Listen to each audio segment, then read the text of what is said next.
Sama-sama kita bikin fakta integritas. Kalau nipu rakyat, hukuman mati.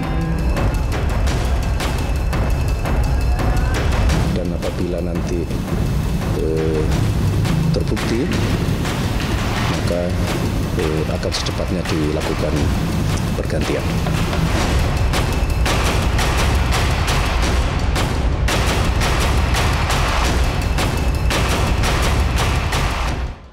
Ex-Wakil Menteri Ketenagakerjaan Wamenakar Immanuel Ebenezer alias Noel sempat meminta amnesti atau pengampunan ke Presiden Prabowo Subianto usai ditetapkan sebagai tersangka atas kasus pemerasan sertifikasi K3.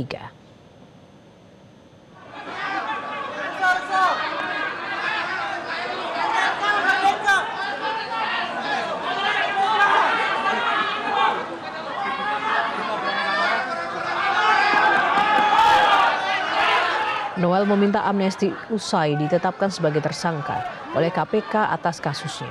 Ia menyampaikan permintaan itu ketika digiring menuju mobil tahanan KPK bersama 10 tersangka lainnya.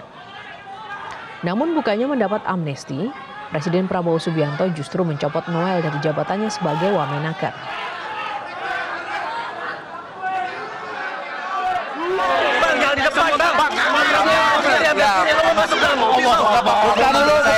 Kasih jalan dulu. Bang, jangan di depan, Bang. Masuk dalam. Bang, kasih jalan dulu.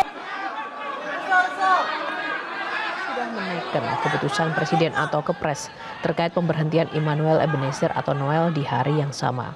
Melalui Mensesnek Prasetyo Hadi, pemerintah menyerahkan sepenuhnya urusan hukum kepada KPK. Prasetyo meminta kejadian ini menjadi pelajaran bagi seluruh jajaran Kabinet Merah Putih untuk berhati-hati dan benar-benar bekerja untuk rakyat.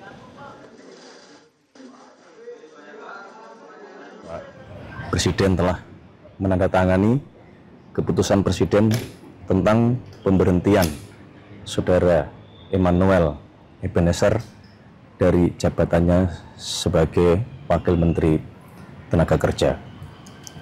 Selanjutnya kami menyerahkan seluruh proses hukum untuk dijalankan sebagaimana mestinya, dan kami berharap ini menjadi pembelajaran bagi kita semuanya, terutama bagi seluruh anggota Kabinet Merah Putih dan seluruh pejabat pemerintahan untuk sekali lagi benar-benar Bapak Presiden ingin kita semua bekerja keras, berupaya keras di dalam memberantas tindak-tindak pidana korupsi. Komisi Pemberantasan Korupsi mengungkapkan bahwa Immanuel Ebenezer ternyata menerima uang pemerasan pengurusan sertifikasi K3 di Kementerian Ketenagakerjaan 2 bulan usai menjabat Wamenakar. Noel mulai menjabat sebagai Wamenakar pada Oktober 2024.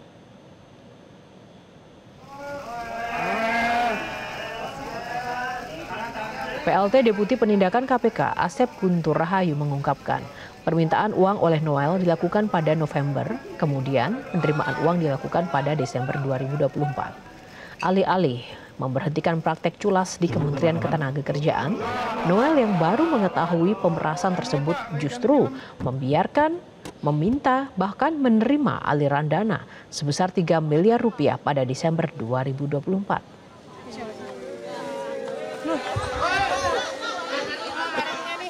Ya, salaman dulu nih. Salaman dulu. Sebagai di dalam jabatannya sebagai wakil menteri itu punya fungsi kontrol. Seharusnya setelah dia tahu bahwa ada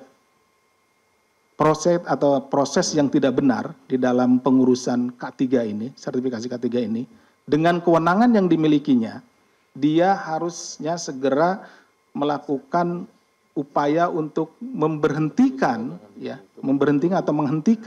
proses-proses pemerasan ini.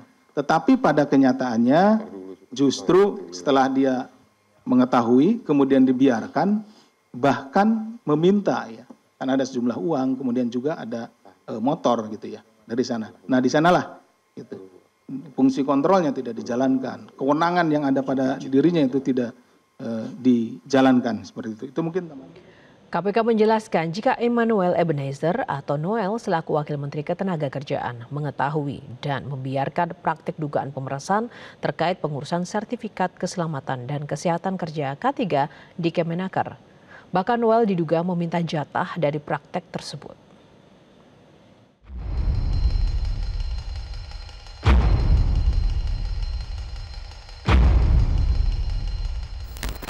Perusahaan yang minta duit, kita akan pidanakan pemerasan. KPK mengungkap fakta dalam dugaan pemerasan pengurusan sertifikasi keselamatan dan kesehatan kerja yang menyeret mantan Wakil Menteri Ketenagakerjaan Immanuel Ebenezer. Buruh atau pekerja yang seharusnya membayar biaya sertifikasi hanya Rp275.000 dipaksa mengeluarkan uang sebanyak Rp6 juta. Ketua KPK Setio Budianto menyebut modus digunakan tersangka dalam kasus ini adalah memperlambat, mempersulit, bahkan tidak memproses pengajuan sertifikasi K3. Biaya sertifikasi K3 sebesar Rp6 juta dipatok para tersangka 2 kali lipat dari gaji buruh. Ketika kegiatan tangkap tangan, KPK mengungkap bahwa dari tarif sertifikasi K3 yang sebesar Rp275.000, tapi fakta di lapangan menunjukkan bahwa para pekerja atau buruh harus mengeluarkan biaya hingga Rp6 juta karena adanya tindak pemerasan dengan modus memperlambat, mempersulit, atau bahkan tidak memproses permohonan pembuatan sertifikasi K3 yang tidak membayar lebih tersebut. Sementara itu, 1 unit kendaraan roda 2 dari 22 kendaraan milik Noel disita KPK dalam operasi tangkap tangan. Selain motor, Setio menyebut Noel mendapatkan uang miliaran rupiah. Menurut Setio, uang yang masuk ke kantong Noel berpindah tangan pada 2024. Uang itu berasal dari 80 perusahaan di bidang PJK3. Kemudian, sejumlah uang tersebut mengalir kepada pihak penyelenggara negara, yaitu IEG, sebesar 3 miliar pada bulan Desember 2024. Kemudian FAH dan HR sebesar 50 juta per minggu. Immanuel Ebenezer alias Noel keberatan dengan Komisi Pemberantasan Korupsi yang mengategorikan kasusnya sebagai suap. Noel juga membantah terjaring operasi tangkap tangan KPK. Bantahan itu disebut diperlukan untuk meluruskan narasi yang sudah terbangun.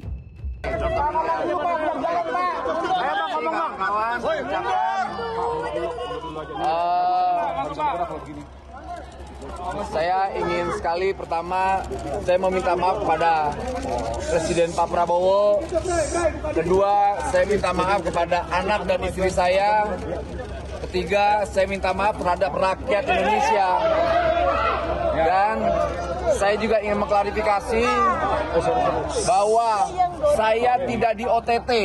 Pertama itu. Kedua, kasus saya bukan kasus pemerasan, agar narasi di luar tidak menjadi narasi yang kotor yang memberatkan saya. Dan kawan-kawan yang bersama saya tidak ada sedikitpun kasus pemerasan. Dan apa yang kami lakukan sangat mendukung sekali apa yang menjadi kebijakan KPK. Bang Noel merasa dijebak, Bang. Bang merasa dijebak nggak, Bang? Bang Noel merasa dijebak nggak? Ya enggak. Terima kasih kawan-kawan. Kini mantan Ketua Relawan Jokowi Mania itu terancam hukuman pidana paling singkat 4 tahun dan maksimal seumur hidup. Tim Liputan Metro TV. Jelajahi cara baru mendapatkan informasi. Download Metro TV Extend sekarang.